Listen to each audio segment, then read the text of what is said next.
So hey guys, this is one of the two pitiful cubers, and this is my cube collection video.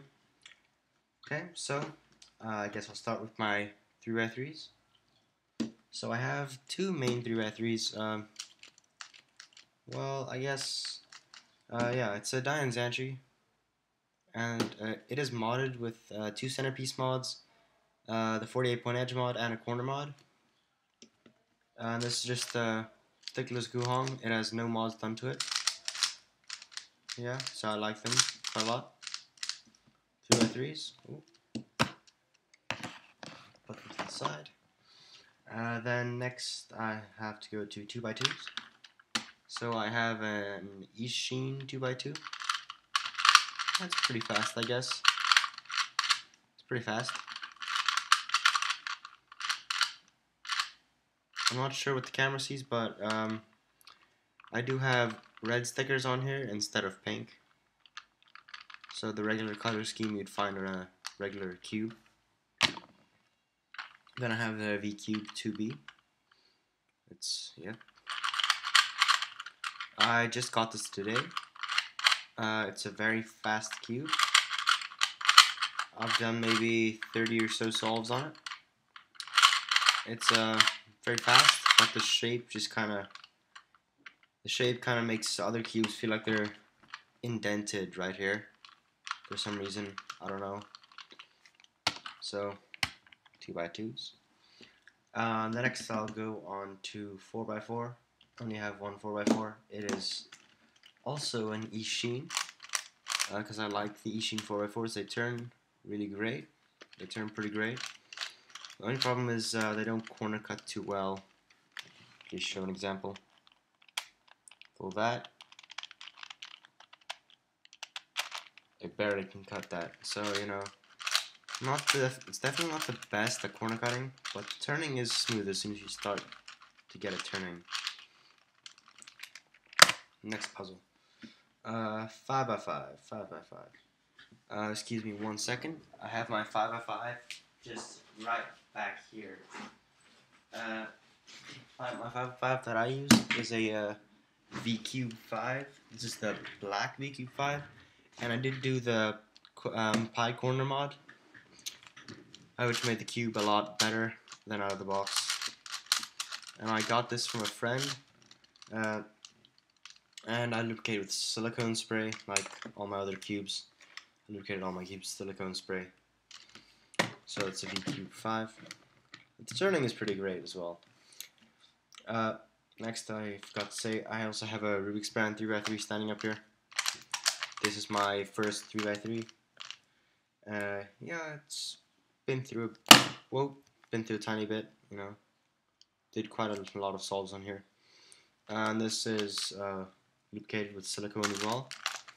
And it is modded internally to make it a bit better. With Throst's mod, you know, we put the sand in and you just kind of grind all the sand, grind the plastic down. Next, I'll go on to 6x6. So 6x6, I use a Shengshao 6x6. This is a really good quality 6x6. It's great quality, doesn't have any internal mechanism problems like the V-Cube, for example. The V6 has some pretty bad internal locking. Yeah, the only problem with Shengshao is it does pop every now and then. If you're cubing too fast, it will just pop on you, no problem. But it's pretty easy to get back as soon as it pops. But this is out of the box tension, so it might be a bit loose. It's also a tiny bit sluggish. You know, tiny bit sluggish because it's a bit over lubed. That goes away after a while. Get all my cubes out of the camera. Okay, next going to 7x7. I use the V-Cube 7. There are other 7x7s on the market, like I believe this is Shengshao 7x7. Then Shengshao 7x7, yeah, YJ 7x7, or Ghost Hand 7x7, and I believe they're all pillowed and they're all white. Unless you get the black V-Cube, they do have a black V7, but my little logo came off after I did quite a few solves on it. But yeah, V7. Next, I'll go on to my Megaminx and my Pyraminx. This Pyraminx is a QJ Pyraminx. It turns alright, but it turns alright, but the pieces are insanely loose. As you can see right here, they're insanely loose in my cube. Well, my Pyraminx does pop pretty often, so that can get pretty annoying. Megaminx, I have a QJ Megaminx. It's pretty good, but I'm not sure if these are stickers or tiles. They're kind of in between. They're like tile material, I guess. Color scheme, I'm not sure. Just typical QJ color scheme for Megaminx. I like the color scheme. All my favorite colors are next to the white side. All the colors I don't like that much are gray side. So that's the Megaminx. And then next, I guess I'll go on to my Square One. This is a Cube Twist Square One. The Cube Twist Square One, I guess it's pretty good if you're new to Square One, but it does pop pretty easily if you're not completely used to Square One. If you're speed solving it, if you're not used to Square Ones, then this is a good Square One. But it does pop. There are other Square Ones in the market, like MF8. I believe it's only the MF8 and Cube Twist that are on the market. So yeah, that's about the Square One. Just get out of the camera. Next, I have my 2x2x4 or Rubik's Tower Cube. This is by the Rubik's brand. It has the logo. Rubik's Cube logo.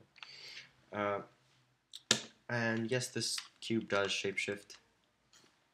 So some cubes don't, but this cube does. I believe this is the only 2x2x4 on the market. So if you like cuboids, this is a really good puzzle to solve. It's just around the same difficulty as a 2x2, just 2 extra algorithms you have to learn. You have to deal with shapeshifting as well. Don't forget that. Next, I'll go on to my keychain cubes. I have 3 keychain cubes. I have an unknown 2x2 keychain cube, but it turns pretty good. I guess I can sort of finger trick it if I just get the right. I can sort of finger trick it. It's pretty good. I can sort of just finger trick it a tiny bit. And it does have pink stickers instead of orange. I actually like the pink. It's nice. It's nice. Then I have a mystery 3x3. I'm not sure what this is, but the color scheme is wrong. As you can see, the white and the yellow touching each other. So usually it'd be red, white. Usually I think it'd be. Let's get my 3x3 or even my 2x2. It'd usually be red, white, blue, like in a clockwise. Yeah, clockwise formation. Red, white, blue, red, white, blue. But with this cube, it's instead of that, it's yellow, white, red, or white, red, green. White, red, green is good, but color scheme I prefer if it's the right color scheme. And the turning isn't too great. I'm a bit scared that this might actually just pop anytime, every single time I turn it. It's just a bit annoying. Then I do have a keychain super cube. It's a fun cube to solve, considering I don't really feel like getting a proper super cube because I'm not going to solve it that much. So I just have a little keychain super cube. I like it. It turns decently, although it has been lubricated with silicone. I lubricate all my puzzles with silicone. So yeah, my little keychain cubes. Next, I have my cube for you 3x3x5. I'm sorry I didn't solve it for this video. I was going to. Then I scrambled it again, and then I started solving it. I solved it, and then I scrambled it again just before this video so I could solve it again. Then I decided I'll just make this video. So, cube for you 3x3x5. It's a good cube. But yeah, it does pop every now and then. Then next I will have a part 2 video. So thanks for watching and continue on to part 2.